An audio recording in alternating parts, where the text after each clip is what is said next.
I never imagined my life would change completely that September afternoon when the Duartes arrived in our small town. I, Helena Montero, second of 5 daughters of a respectable middle-class family, had always considered myself too observant to be swept away by gossip or the commotion that took over our community. But I confess that even I felt a pang of curiosity when I heard that a wealthy businessman from São Paulo had purchased the old Silva estate. Mother was ecstatic. 5 daughters. She would sigh dramatically every morning. 5 daughters, and not a single marriage in sight. Father would just smile from the corner of his armchair, hidden behind his newspaper, accustomed to his wife's matrimonial musings. My eldest sister, Juliana, at 24 with her serene temperament, was Mother's greatest hope. I, at 22, was considered too difficult, a euphemism for intelligent and opinionated. The first time I saw Rafael Duarte was at the welcome ball the town hall organized. He was exactly as we had imagined, handsome, elegant, and surprisingly kind. He had those eyes that smiled before his lips did, and I immediately noticed the way he looked at Juliana. My sister, always so reserved, blushed when he invited her to dance. But it wasn't Rafael who captured my attention that night. It was the man who accompanied him, tall, with an aristocratic bearing, perfectly combed dark hair, and an expression of supreme disinterest on his face. Henrique Valença, heir to one of the country's most traditional families, was there as if fulfilling a tedious obligation. "He's handsome, isn't he?" whispered my sister Beatrice, the 3rd eldest, barely 18 and already too romantic for her own good. "If you like the arrogant type," I replied, not taking my eyes off him. There was something magnetic about Henrique, even though everything about him screamed superiority and detachment. Throughout the evening, I watched him refuse dance invitations, respond with monosyllables to conversation attempts, and maintain that rigid posture, as if surrounded by inferior people. When Rafael finally introduced him to our families, Henrique barely looked at us. "Montero," he repeated our surname, as if cataloging irrelevant information. "A pleasure." The word sounded completely devoid of sincerity. "The pleasure is all ours," Mother responded, with that smile she reserved for important people. I remained silent, analyzing this man who seemed so determined to despise us. That's when I heard it. I was near the veranda, seeking fresh air, when voices came from the adjacent room. I immediately recognized Henrique's deep tone. "You're enjoying yourself too much, Rafael," he was saying. "Don't be fooled by smiles and pretty dresses. These small-town girls are all the same, poorly disguised fortune hunters." My heart froze. I held my breath to continue listening. "You're being unfair, Henrique," Rafael replied. "The Monteros seem to be an honest family, and Juliana, she's special." "Ah, yes, the eldest," Henrique laughed, a dry, unpleasant sound. "Pretty, I admit. But there's another one, the one with brown hair. Helena, I think. Too conceited for someone of her position." I saw the way she looked at me, as if she were judging me, as if she had the right. My hands trembled. Anger boiled inside me, hot and uncontrollable. Conceited? Me? When he was standing there, flaunting his arrogance as if it were a virtue? "Helena seemed intelligent," Rafael pondered, "and you barely spoke to her." "I don't need to speak to someone to recognize ambition disguised as indifference," Henrique cut in. "Believe me, Rafael, this family has only one goal: to marry off their daughters to anyone with enough money. And I won't be the one to fall into that trap." I left before they could see me. Henrique's words echoed in my mind like slaps. Each syllable was an unfair accusation, a cruel judgment based on nothing but his own prejudices. That night, lying in my bed, I promised myself I would never give Henrique Valença the satisfaction of knowing his words had affected me.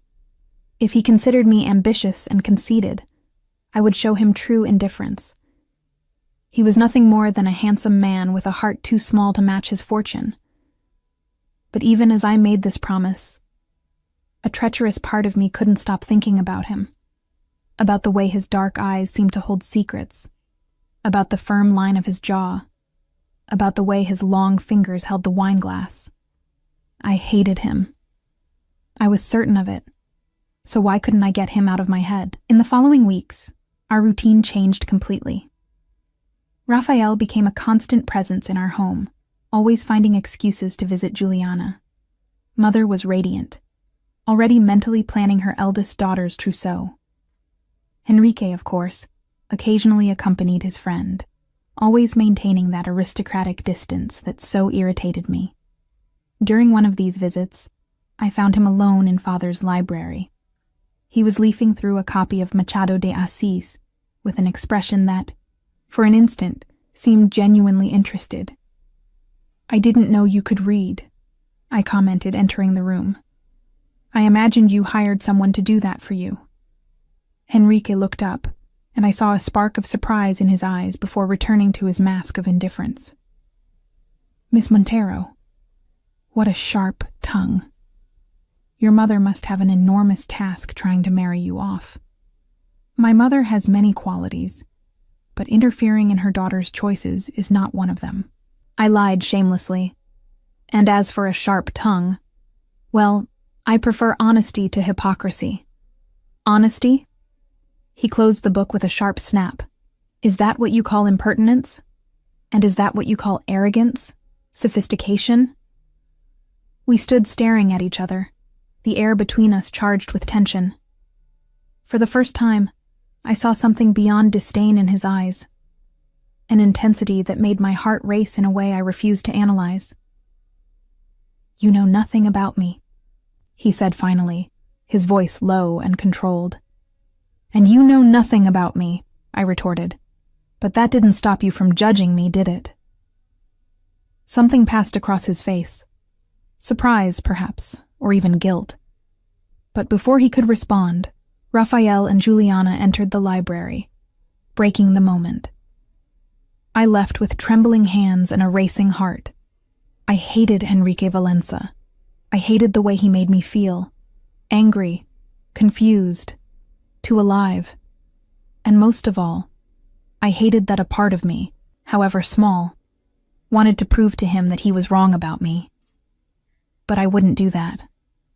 I wouldn't lower myself to seek the approval of a man so full of prejudices and arrogance. Or at least, that's what I told myself on the nights when his face invaded my thoughts before sleep. The following months were an elaborate dance of inevitable encounters and deliberate avoidance. Raphael and Juliana were clearly in love, which meant Henrique and I were constantly forced into proximity. Every dinner, every social event, every casual visit became a silent battlefield where we exchanged barbs disguised as courtesy. "Miss Helena," he would say with that deep voice that deeply irritated me, "I presume you read the article about agrarian reforms in this morning's newspaper?" "You presume correctly, Mr. Valença," I would respond, sweet as poisoned honey. "Although I doubt someone of your privileged position can truly understand the complexities of the matter." His eyes always narrowed at these times, a small but satisfying reaction. "Privileged position doesn't mean ignorance, miss. Perhaps if you—" "If I what?" I would interrupt, raising my chin defiantly. "Were less opinionated? More submissive? Forgive me, but I wasn't raised to flatter the male ego." And so we continued, provocation after provocation, while our families watched with expressions ranging from amusement to concern. It was Beatrice who first noticed. My youngest sister had that perceptive way that romantic people often possess. One night, after another tense dinner, she entered my room without knocking. "You like him," she declared, sitting on my bed as if she had discovered the secret of the universe. "Who?" I asked, feigning concentration on the book I wasn't really reading. "Henrique Valença. You like him." I laughed, a sound too forced to be convincing. "Have you gone mad? I detest him." "Exactly," said Beatrice, smiling wisely. No one cares so much about someone they really detest. You spend more time thinking about him than I spend thinking about new dresses. That's ridiculous. It's obvious. She tilted her head. And you know what else is obvious? He likes you too. My heart jumped, but I kept my expression neutral. Now I know you've gone mad. Helena, I see the way he looks at you when you're not looking, as if you were a puzzle he's desperate to solve. He looks at me with disdain, I corrected. The way he looks at everyone he considers inferior. Beatrice sighed. You're so intelligent about some things and so blind about others. After she left, I lay awake for hours, her words echoing in my mind. Could it be possible? No. Henrique had made his opinions about me very clear that night at the ball. I was just a small-town girl with ambitions above her station. But then I remembered small moments. The way he appeared at the same events as me. How he always seemed to know where I was in a room. The intensity in his eyes during our arguments, as if each word of mine mattered more than he wanted to admit.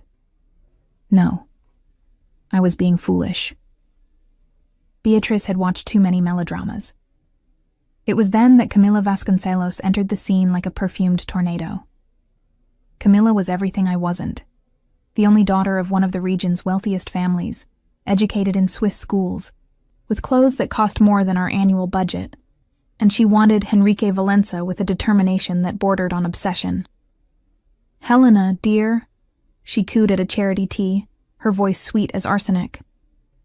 I heard you and Mr. Valença have been having interesting discussions. How brave of you to provoke a man of such position. I forced a smile. Talking about literature and politics is hardly provocation, Camilla. Oh, of course. Her eyes gleamed with barely disguised malice, although I should warn you, Henrique confided in me that he finds opinionated women tiresome. He prefers more refined company. A calculated pause, more suitable to his position. Each word was a sharp blade, designed to cut where it hurt most. And it worked. Even knowing Camilla was playing her games, I felt doubt creep in. How good for you, then, I replied, keeping my voice steady, being so refined and suitable.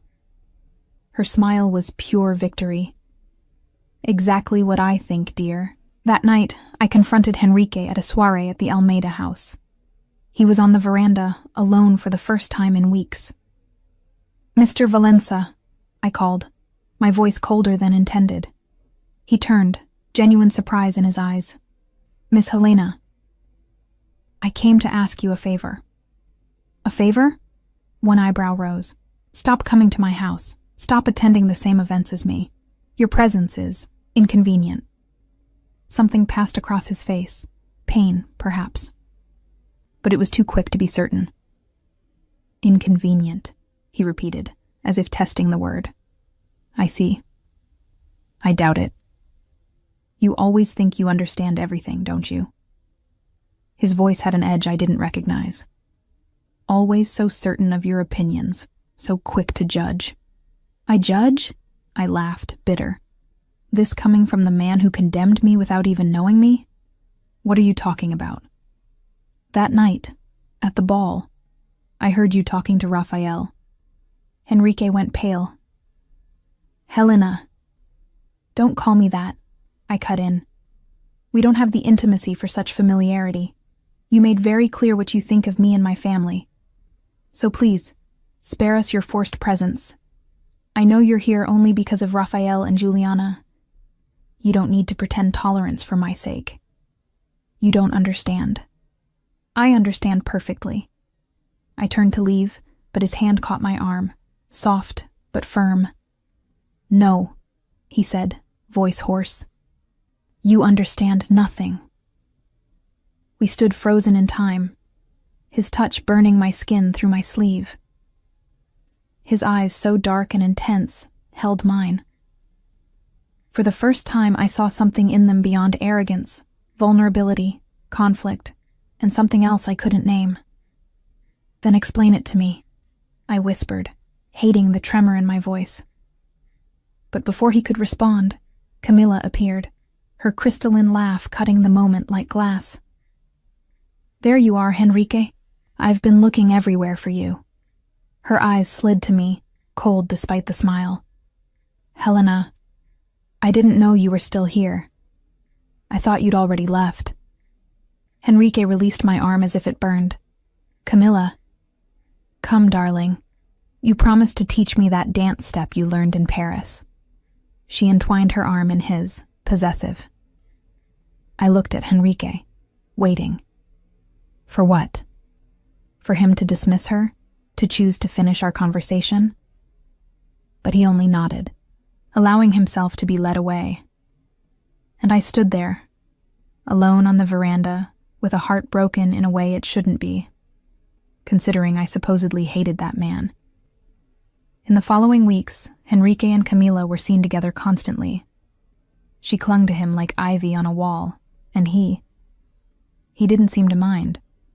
Or at least, he didn't resist publicly. Juliana tried to console me. Raphael says Henrique is just being courteous, that there's nothing between them. "I don't care," I lied, pretending interest in the embroidery I was ruining. "Helena." "Juliana, please." I looked up, tired. "I know you and Raphael are happy, and I'm genuinely happy for you. But Henrique Valenza is a chapter that shouldn't have even started." But life, I discovered, rarely respects our wishes for unwritten chapters. Winter arrived bringing constant rains and a melancholy that perfectly matched my mood. Raphael had officially asked for Juliana's hand, and our house was in a frenzy of planning. Mother would finally see a daughter well married and to a man who genuinely loved her. It was everything we could wish for, except that the Valenza family did not approve. Henrique's mother, Dona Amelia Valenza, arrived in town like a storm of jewelry and disapproval.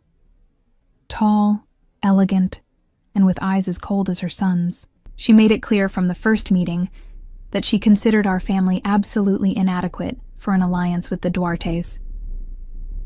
"Raphael has always been impulsive," she said at a disastrous tea in our living room, barely touching the cake Mother had spent the morning preparing.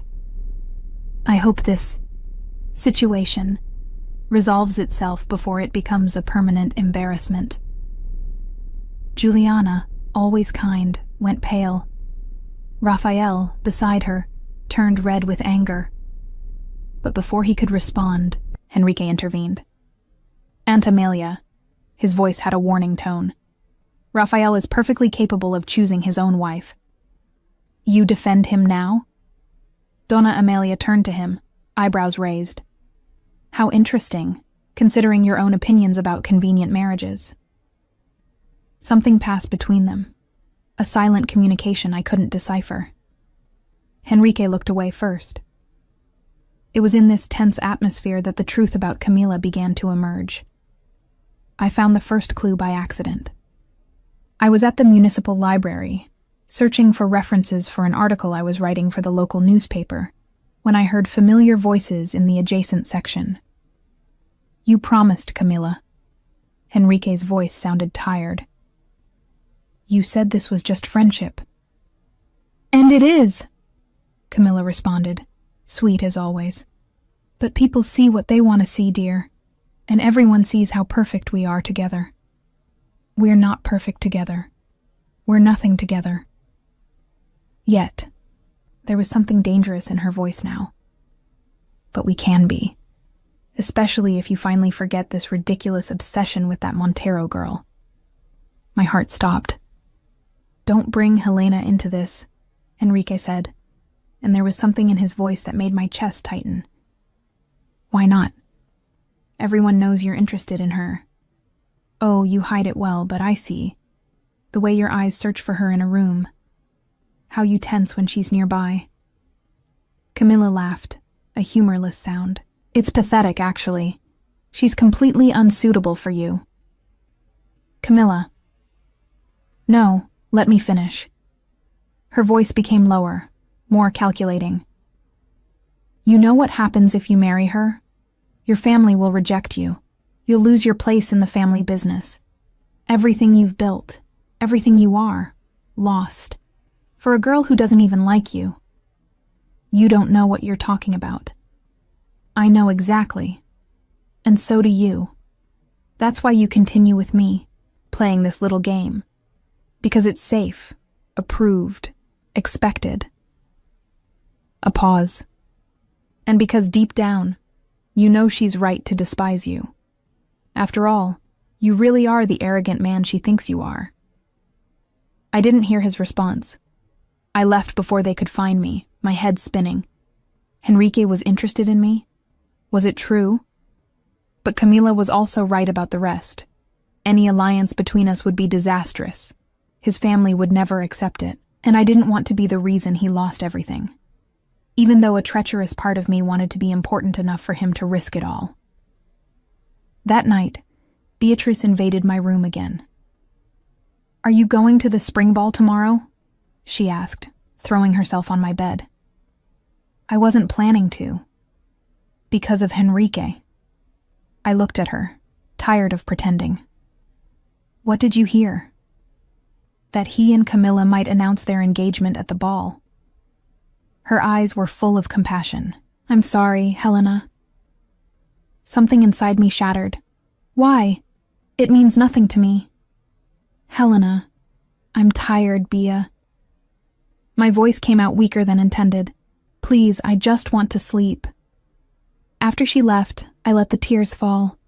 Silent, hot tears for something that never was and never could be. For a man I supposedly hated but couldn't stop thinking about. For possibilities that existed only in my foolish imagination. The next day, however, brought an unexpected visitor. Father Miguel, our parish priest, came to see me specifically. The old man had known me since childhood and had always been a wise counselor. "Helena, my child," he said, sitting in Father's library. "I need to tell you something about Henrique Valença, something that might change your perspective on him." And so began the revelation that would alter everything. Father Miguel leaned forward in his chair, his aged hands clasped together. "What I'm about to tell you must remain in confidence, Helena. Henrique doesn't know I'm sharing this, but I believe you deserve to understand the man behind the mask." I nodded, my heart already pounding with anticipation. 5 years ago, the priest began, Henrique was engaged to a young woman named Isabella Mendez. She was beautiful, charming, and from an acceptable family. Everyone thought it was a perfect match. "What happened?" I whispered. Isabella was only interested in his fortune. She was secretly involved with another man, a gambler who had accumulated considerable debts. The plan was to marry Henrique, access his wealth, and run away with her lover. Father Miguel's eyes were sad. Henrique discovered the truth 3 days before the wedding. He found letters between Isabella and her accomplice, detailing how they would drain his accounts. My hand flew to my mouth. "That's horrible." "It gets worse, my child. When Henrique confronted her, Isabella publicly claimed he had dishonored her, hoping to force the marriage anyway through scandal. His family believed her at first. He had to produce the letters to prove his innocence, which exposed Isabella's scheme, but also humiliated his family publicly. So that's why. Why he's so guarded, yes. Why he suspects every woman of being a fortune hunter. Why he judges so quickly." The priest sighed. "He built walls around his heart, Helena. Walls made of cynicism and prejudice. But I've watched him these past months. The way he looks at you. It's different. You've gotten under his defenses in a way no one else has." "But he said such terrible things about me," I protested, even as my heart ached for what Henrique had endured. Words spoken in fear, child. Fear of being hurt again. Fear of his own feelings. Father Miguel stood. "I'm telling you this not to excuse his behavior, but to help you understand it. What you do with this knowledge is up to you." After he left, I sat in stunned silence. Everything I thought I knew about Henrique shifted, rearranging itself into a new pattern. His arrogance was armor. His judgments were shields. And beneath it all was a wounded man afraid to trust. But did that change anything? He had still hurt me, still looked down on my family. I spent the rest of the day in turmoil, and when evening came, I made a decision. I would go to the spring ball. Not for Henrique, but for myself. I wouldn't hide or run from my feelings any longer. The ballroom was magnificent, decorated with spring flowers and glittering candles. I wore my best dress, a deep blue silk that Juliana insisted brought out my eyes. As I entered, I felt Henrique's gaze find me immediately across the crowded room. He looked breathtaking in his formal attire, but his face was drawn, almost haunted. Camilla was on his arm, resplendent in emerald green, but his eyes were only on me. "Helena!" Beatrice grabbed my arm excitedly. "You came, and you look beautiful." "Thank you, Bea." I tried to smile, but my attention kept drifting to where Henrique stood. The evening progressed with dancing and conversation, but an undercurrent of tension ran through everything. I danced with several partners, laughing and smiling, but always aware of Henrique's eyes following me. Finally, as midnight approached, Camila stood at the center of the room, clinking her glass for attention. My stomach dropped. "My dear friends," she began, her smile radiant and false. "I have the most wonderful announcement to make. Henrique and I." "Miss Vasconcelos." Henrique's voice cut through hers, firm and clear. "I'm afraid you're mistaken." The room fell silent. Camila's smile froze on her face. "Henrique, darling, what are you doing?" she hissed. "I'm correcting a misunderstanding." He stepped away from her, his eyes scanning the crowd until they found mine. "There will be no announcement tonight because there is no engagement. There never was, and never will be." Gasps rippled through the crowd. Camilla's face turned scarlet. "How dare you humiliate me like this?" she cried. "I dare because I've been a coward long enough." Henrique moved through the crowd, and to my shock, he was walking toward me. "I've let fear and pride dictate my actions. I've hurt someone who deserves only respect and honesty." He stopped in front of me, and the entire ballroom seemed to hold its breath. "Miss Helena Montero," he said, loud enough for everyone to hear. "I owe you an apology. Multiple apologies, in fact. I judged you unfairly. I spoke cruel words born of my own insecurities. I let my past poison my present, and in doing so, I wounded the one person who saw through my defenses to the man I truly am." Tears pricked my eyes. "Henrique, please, let me finish." His voice was raw with emotion. "You were right about me. I was arrogant. I was prejudiced. I looked at your family and saw only what I feared, people who might want me for my fortune. But you've never wanted anything from me except honesty and respect. Things I was too proud to give." He took a shaky breath. "I don't expect your forgiveness. I don't deserve it. But I needed you to know that everything I said, everything I did, it was never about you. It was about my own fears. And you, Helena Montero, are the bravest, most intelligent, most remarkable woman I have ever known." The room was utterly silent. I could feel hundreds of eyes on us, but all I could see was Henrique, vulnerable, honest, real. "You heard me that night," I said softly. "At the first ball. You knew I overheard what you said to Raphael." "Yes, and I've hated myself for those words every day since. They were spoken by a frightened man trying to convince himself he didn't care. But I did care, Helena. From the very first moment I saw you, I cared. And that terrified me. Why are you telling me this now? Why publicly?" "Because you deserve the truth. All of it. No more hiding, no more pretending. He glanced around at the watching crowd. Let them all know. Let my family know. I would rather lose everything than lose you without fighting for you. Henrique. My voice broke. I love you, Helena. I think I've loved you since the night you called me out for my arrogance in your father's library. You challenged me, pushed me, refused to let me hide behind my walls. You made me want to be better, to be worthy of you. Tears were streaming down my face now. You absolute fool. He smiled sadly. I know. No, you don't understand. I stepped closer to him, close enough to see the hope and fear warring in his eyes. I love you too. I've loved you even when I wanted to hate you. Even when you drove me to madness with your pride and prejudices. I loved you. Loved, he whispered. Past tense. Love, I corrected, reaching up to touch his face. Present tense. Always. The ballroom erupted in applause and cheers, but I barely heard it. Henrique pulled me into his arms, holding me as if I might disappear. I don't deserve you, he murmured into my hair. No, you don't, I agreed, smiling against his chest. But I choose you anyway, as long as you promise to keep being honest. No more walls, no more masks. I promise.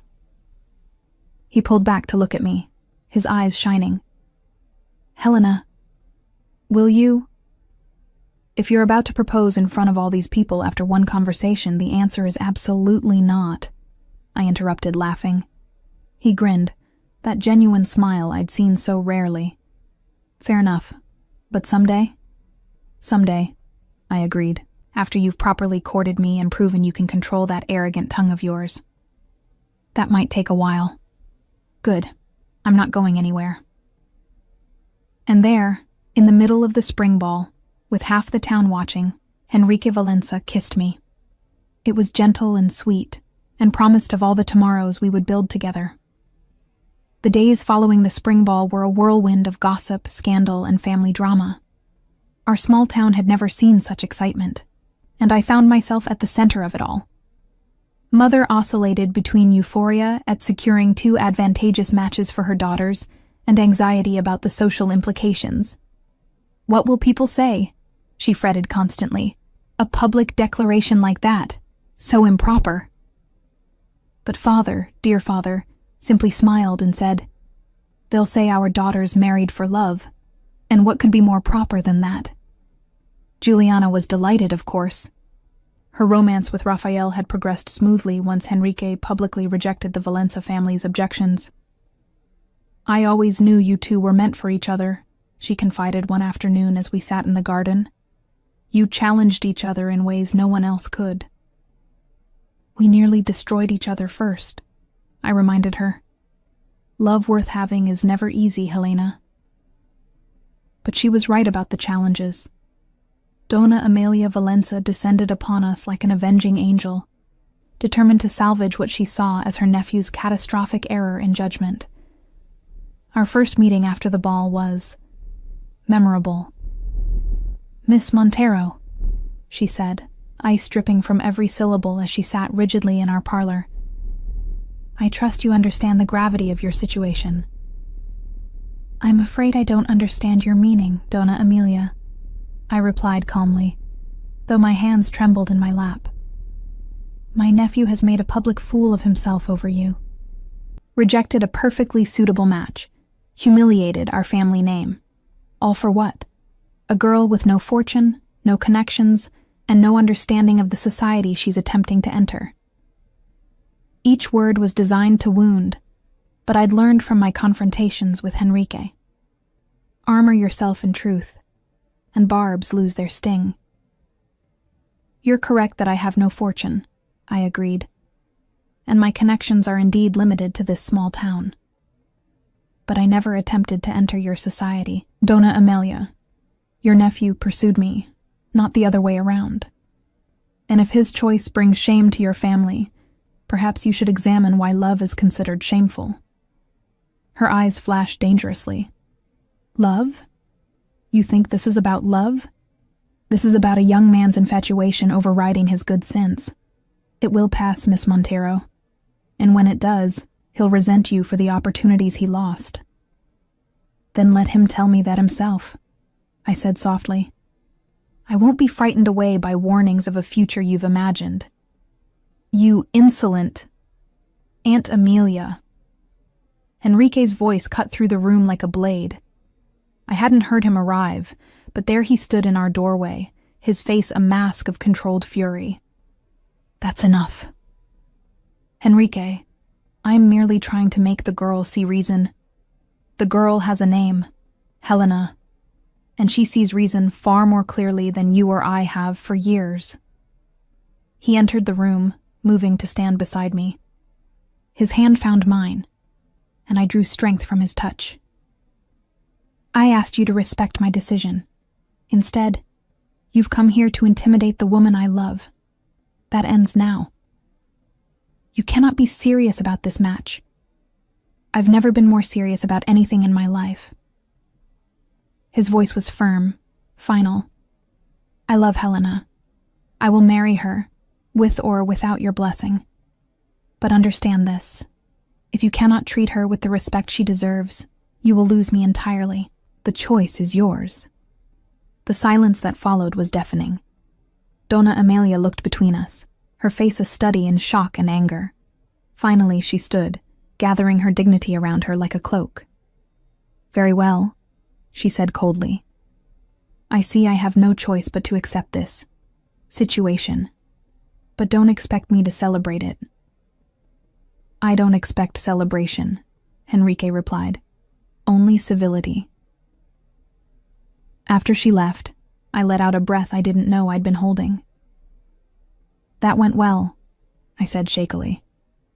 Enrique pulled me into his arms. I'm so sorry you had to endure that. She's your family. You endure much worse for me. Never. He tilted my chin up to look at me. You are my future, Helena. My family will learn to accept that. But Donna Amelia's visit was only the beginning of our troubles. Camilla, humiliated and furious, began spreading vicious rumors about me throughout the town. I was a scheming seductress, according to her tales. I had entrapped poor, innocent Enrique with feminine wiles and manipulation. The gossip stung, but what hurt more was seeing the doubt it planted in some people's eyes. Even some of our neighbors, people who'd known me all my life, seemed to wonder if there was truth to Camilla's poison.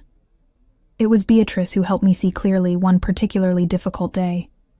I'd come home in tears after overhearing two women at the market discussing how I'd caught myself a rich husband through shameless behavior.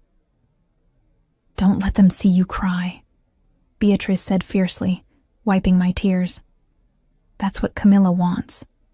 She wants to break you. Maybe they're right, I whispered. Maybe I am reaching above my station. Maybe... Stop. She grabbed my shoulders, forcing me to look at her. Helena, you are the smartest, bravest woman I know. Enrique fell in love with you because of who you are. Your mind, your spirit, your courage. Not because you schemed or manipulated. Love found you both despite your best efforts to resist it. That's not shameful. It's beautiful. Her words reminded me of why I'd fallen for Enrique in the first place. Not his money or status, but the man beneath, flawed, wounded, but trying to be better. That evening, Enrique came to call, and I could see immediately that he'd heard the rumors too. I'll sue Camilla for slander, he declared, pacing our parlor like a caged tiger. I'll demand she publicly retract every lie she's spread. And give her rumors more attention? I shook my head. No, let her talk. The truth will reveal itself. Helena, your reputation is strong enough to survive malicious gossip. Enrique, if we react, we give her power. If we simply live our lives, love each other openly and honestly, the truth will speak louder than her lies. He stopped pacing, looking at me with wonder. How are you so wise? I'm not wise, I'm just tired of letting fear and other people's opinions dictate my happiness. I stood, moving to him. I love you. That's real. Everything else is just noise. He kissed me then, gentle and reverent. I don't deserve you. You've said that before. Several times, actually. It's getting old. He laughed, and the sound filled me with warmth. You're right. From now on, I'll simply try to earn you every day. Much better.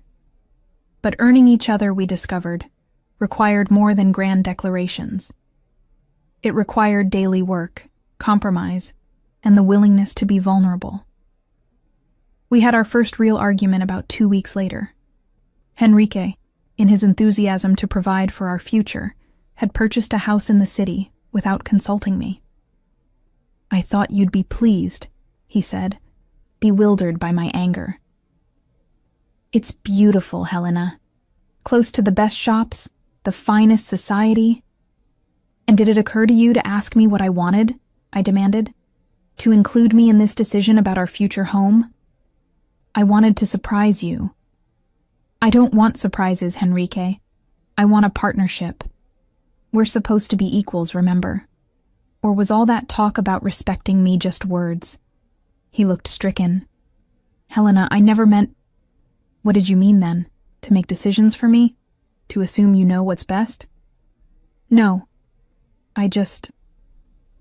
He ran a hand through his hair, frustrated. I'm trying to take care of you. I don't need to be taken care of. I need to be included, consulted, respected. I took a breath, trying to calm down.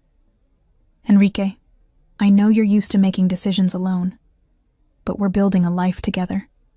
That means both of us have a voice. Understanding dawned in his eyes. You're right. God, you're absolutely right. I'm so sorry, Helena. Old habits. But that's no excuse. He took my hands. Tell me what you want. In a home. In a life. I'm listening. And he did listen. We spent hours that night talking about our dreams, our fears, our hopes for the future. It was the first of many such conversations, as we slowly learned to navigate this new reality of us.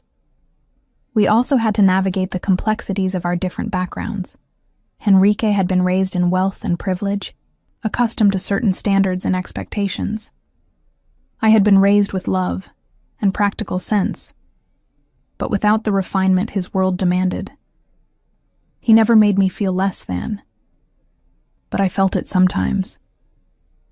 At dinners with his business associates, when the conversation turned to places I'd never been, experiences I'd never had, in the way waiters looked at me, trying to determine if I belonged in fancy restaurants. You're quiet? Henrique observed one evening after a particularly trying dinner party. Just tired, I lied, but he knew me too well now. Helena, talk to me. So I did. I told him about feeling inadequate, about worrying I'd embarrass him in his world. He listened without interruption, and when I finished, he said, Do you remember what you told me that night in your father's library? That you preferred honesty to hypocrisy? I nodded. That's what my world lacks, Helena.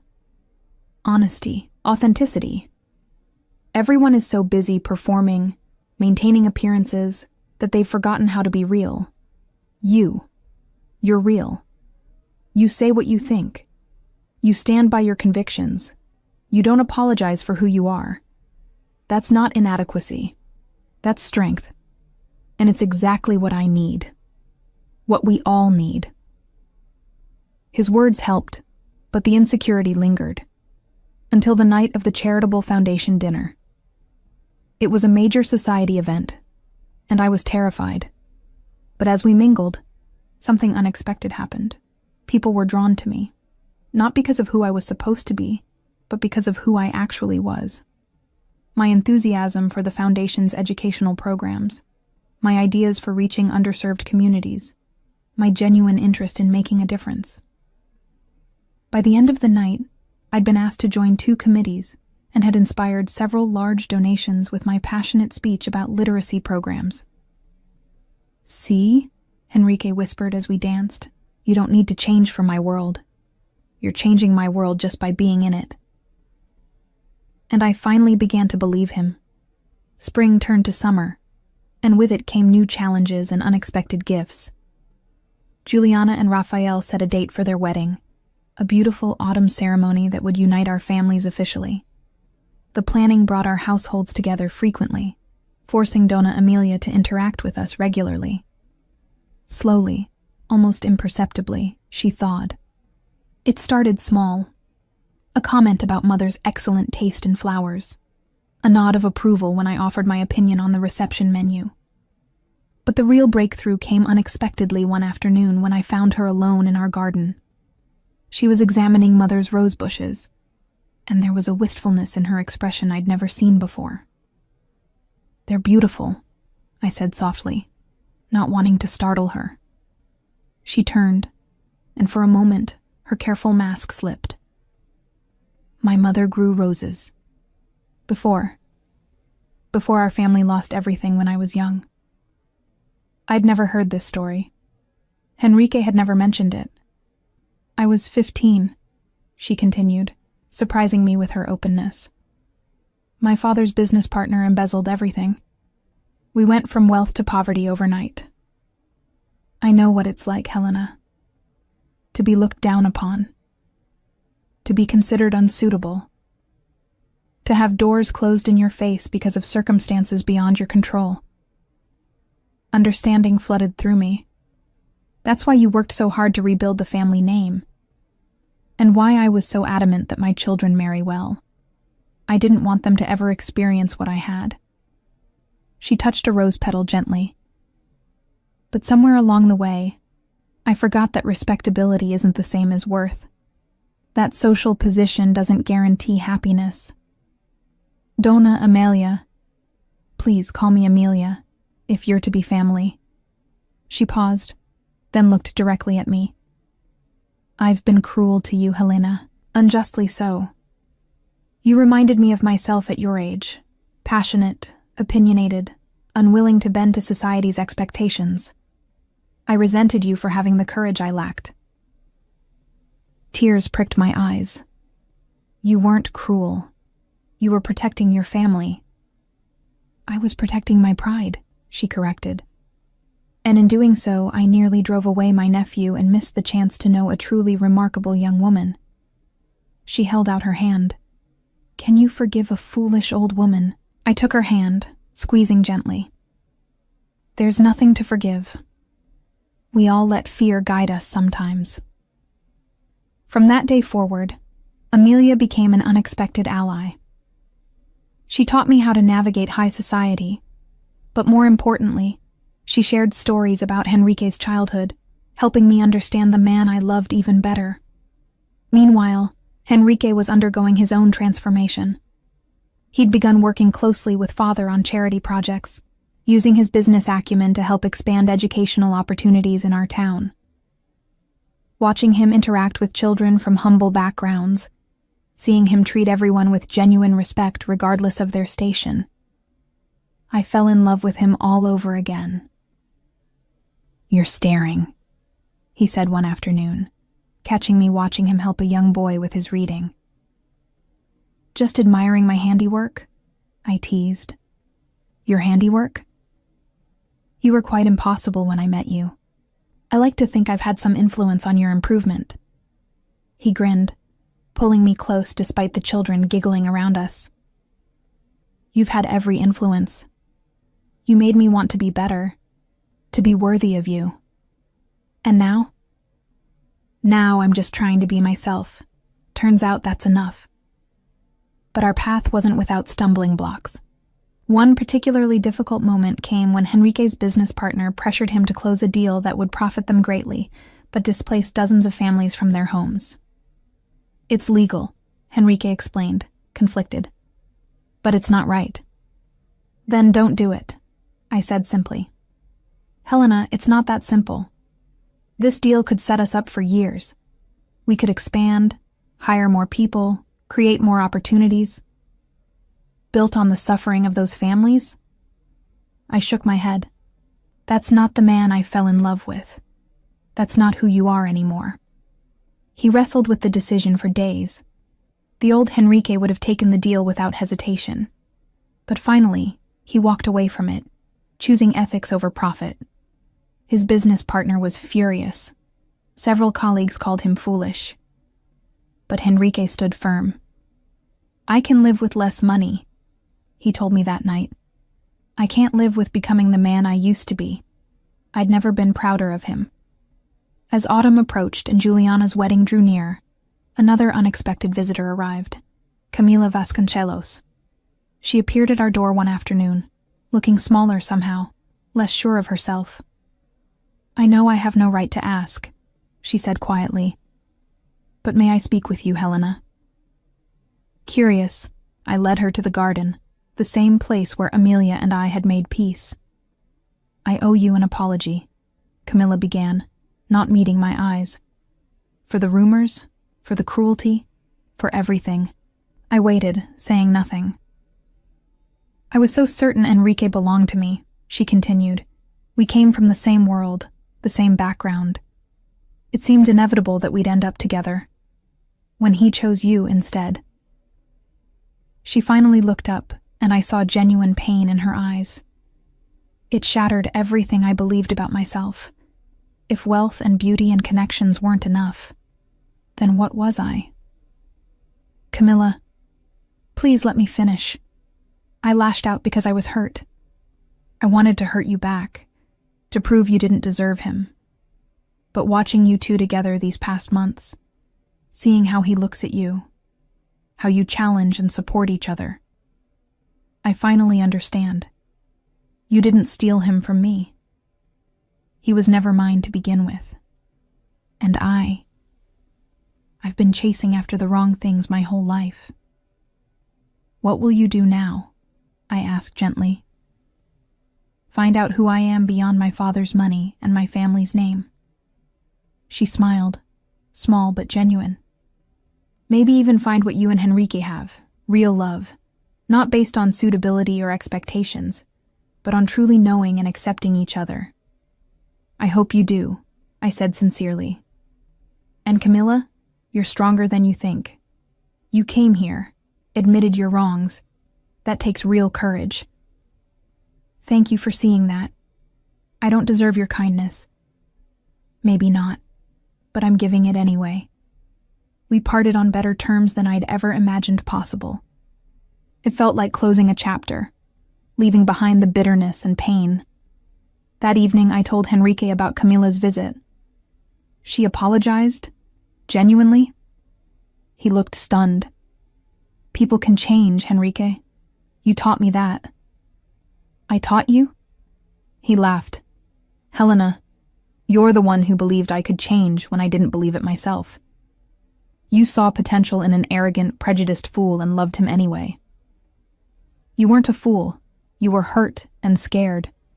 There's a difference. Was. Past tense. Because of you. He pulled me into his arms. Do you know what you've given me, Helena? Hope. The belief that I can be better. That my past doesn't define my future. That love is possible even for someone like me. Someone like you? You mean someone handsome, intelligent, and increasingly humble? He grinned. When did I become humble? It's a work in progress. Good thing I have an excellent teacher. As we stood there, wrapped in each other's arms, I reflected on how far we'd both come. From that first night when Henrique had judged me so harshly, through all the misunderstandings and pain, to this moment of perfect understanding and peace. We weren't perfect. We still argued, still challenged each other, still had to work at understanding our different perspectives. But that was the point. Love wasn't about finding someone perfect. It was about finding someone worth the effort, someone who made you want to be better, someone who saw you at your worst and loved you anyway. What are you thinking? Henrique asked, sensing my contemplation. That I'm glad I went to that first ball. Glad I overheard your conversation with Raphael. Glad for every argument and misunderstanding. Glad I was an arrogant fool. Glad you grew beyond it. Glad we both did. We needed those challenges to become who we are now. Wise words from a wise woman. I learned from the best. A certain arrogant air taught me that pride and prejudice are barriers we build ourselves, and that tearing them down is the only way to find real happiness. That air sounds like he was very lucky to find you. He was, but I was equally lucky to find him. And as summer faded into autumn, with Juliana's wedding approaching and our own engagement official, I knew that our story, born of misunderstanding, shaped by growth, and sealed with forgiveness, was just beginning. Juliana's wedding day dawned bright and perfect, as if the heavens themselves celebrated her union with Raphael. Our house had been in chaos for weeks with preparations, but watching my sister walk down the aisle in Mother's restored wedding dress, seeing the pure joy on Raphael's face, made every frantic moment worthwhile. "They look so happy," Beatrice whispered beside me, dabbing at her eyes. "They do," I agreed, stealing a glance at Enrique across the church. He was watching me instead of the ceremony, and the love in his eyes made my breath catch. After the ceremony, during the reception, Enrique pulled me aside to the garden where we'd shared so many significant conversations. "I have something for you," he said, reaching into his jacket pocket. "Enrique, it's Juliana's day." Which makes it perfect. Today is about love, Helena. About two people who overcame obstacles to be together, just like us. He knelt, and my heart stopped. I know we're already engaged. I know we've already committed to each other. But I wanted to do this properly. Helena Montero, will you marry me? Not because it's expected or arranged, but because I cannot imagine my life without you? Because you've made me a better man?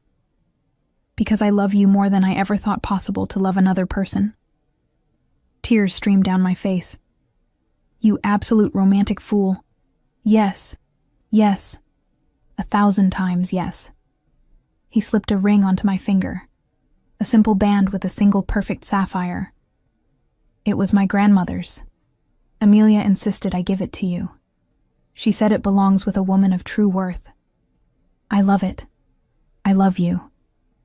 And I love you. So much that it terrifies me sometimes. Good. Love should be a little terrifying. It means it matters. We set our own wedding date for the following spring, wanting time to build our relationship even stronger before taking that final step. Those months were a revelation, learning to live not just in love's first passion, but in its daily reality.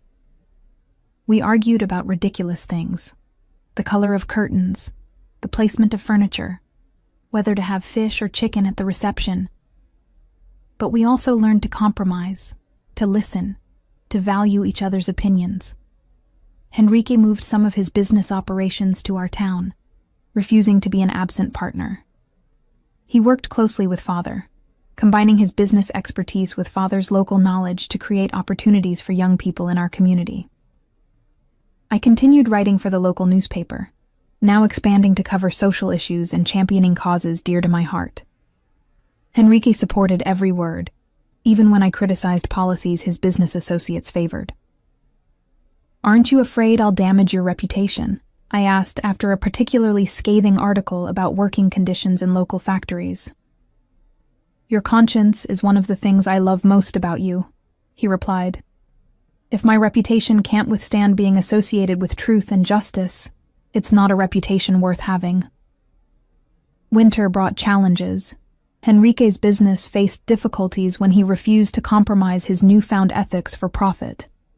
There were nights when he came home frustrated, worried about providing the life he thought I deserved. "I don't need grand houses or expensive things," I reminded him during one particularly difficult evening. "I need you. Present, happy, true to yourself. Everything else is just details. I want to give you the world, Helena. You've given me something better. You've given me yourself, your real self. That's worth more than all the wealth in the world." As spring approached, our wedding preparations intensified. Unlike Juliana's traditional affair, Henrique and I wanted something more intimate, more meaningful. "Let's write our own vows," I suggested one evening. "Scandalous," he teased. "Whatever will society say?" When have we ever cared what society says? So we wrote our vows, pouring our hearts onto paper. Promises not just to love but to grow, not just to honor but to challenge, not just to cherish but to know truly and deeply. The night before our wedding, Mother came to my room with a letter. "This arrived today," she said softly, "from Isabella Mendez." My heart stuttered. Henrique's former fiancé? With trembling hands, I opened it. "Dear Miss Montero, you don't know me, but I know of you. I heard about your engagement to Henrique Valenza, and I felt compelled to write. I owe you, and him, the truth. Henrique never dishonored me. Every accusation I made was a lie, born of desperation and greed. He was a good man, who I used shamefully. I've spent 5 years living with that guilt. I destroyed a good man's ability to trust, damaged his family's reputation, and nearly prevented him from finding real love. Thank you for seeing past the walls I helped him build. Thank you for loving him despite the scars I left. He deserves the happiness I could never give him. I'm writing not to ask forgiveness. I don't deserve it, but to ensure you know the full truth, and to wish you both every happiness. Sincerely, Isabella Mendez." I read it 3 times, emotions warring within me. Anger at what she'd done, pity for what it had cost her, gratitude that Henrique had survived to find me. "What will you do?" Mother asked. "I'll show it to Henrique. He deserves to know she's finally acknowledged the truth." I folded the letter carefully. "And then I'll let it go. The past is past. Tomorrow is our future." On my wedding day, I woke to spring sunshine and absolute certainty. No doubts. No fears. Only joy. Beatrice helped me dress in a gown of simple ivory silk. No jewels except Enrique's grandmother's ring. No veil, because I wanted to see him clearly from the moment I entered the church. "You're beautiful," Beatrice breathed. "I'm happy," I corrected. "That's what makes me beautiful." Father was crying when he came to escort me. "My brilliant girl," he said, voice thick. "I'm so proud of you, not for the match you've made, but for the woman you've become. You never compromised who you are. You never apologized for your strength. And you found a man who loves you for it. I learned from the best father in the world." The church was filled with friends and family, a perfect blend of Henrique's world and mine, united in celebration. But I only had eyes for the man waiting at the altar. Henrique looked breathtaking in his formal attire, but it was his expression that made my heart soar. Love, wonder, joy, and yes, a hint of tears. As I reached him, he whispered, "You're here. You're real. This is happening." Having second thoughts? I teased softly. "Never. Just overwhelmed by how lucky I am." Father Miguel smiled at us both. "Dearly beloved, we gather today to witness a most unusual union.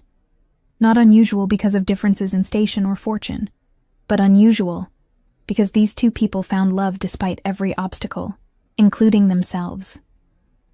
Gentle laughter rippled through the church. "They have chosen to write their own vows," he continued. "Henrique?" Henrique took my hands, his voice steady and clear. "Helena, I stand before you not as the man I was when we met, proud, prejudiced, afraid, but as the man you helped me become. You saw past my defenses to the wounded soul beneath. You challenged me, infuriated me, and ultimately transformed me. I promise to spend every day earning the love you give so freely, to listen when I want to assume, to be humble when pride tempts me, to stand beside you, not above you, to let you be exactly who you are, brilliant, passionate, and wonderfully opinionated. I promise to love not just your strength, but your vulnerabilities, not just your victories, but your struggles. I promise to be your partner in every sense, sharing burdens, celebrating joys, building a life that honors both of us. Most of all, I promise to never stop growing, learning, and becoming worthy of you, today and always. Tears streamed down my face as I spoke my own vows. Henrique, when we met, I saw only your armor, the arrogance, the pride, the walls you'd built. But you taught me that people are more than their defenses. That hurt can masquerade as disdain, that love can bloom even in the most unlikely soil. I promise to see you always, not who you were or who you're supposed to be, but who you truly are. To challenge you when you need challenging. To support you when you need support. To be honest even when honesty is hard. I promise to build with you, not just for you. To be your partner, not your prize. To value your growth as much as my own. And I promise to love you, flaws and all, struggles and all, forever and always. Because loving you, Henrique Valença, has been the greatest adventure of my life. Then by the power vested in me, Father Miguel said, smiling through his own tears, I now pronounce you husband and wife. Henrique kissed me, gentle and deep, and the church erupted in applause. The reception was perfect. Speeches that made us laugh and cry, dancing until our feet hurt, and countless moments of pure joy. But my favorite moment came late in the evening, when Henrique and I slipped away to the garden for a quiet moment alone. Mrs. Valença, he said, testing my new name. Still getting used to it, I admitted. You don't have to take my name if you don't want to. I'd never... Henrique. I placed my hand over his mouth. I chose it, just like I chose you. Stop apologizing for things I freely give. He kissed my palm. Sorry. Old habits. We'll work on that together. Together, he repeated, pulling me close. I liked the sound of that. So do I. We stood there, wrapped in each other, and in the perfection of the moment. Around us, spring bloomed. Flowers opening, trees budding, the world renewing itself. It felt symbolic somehow.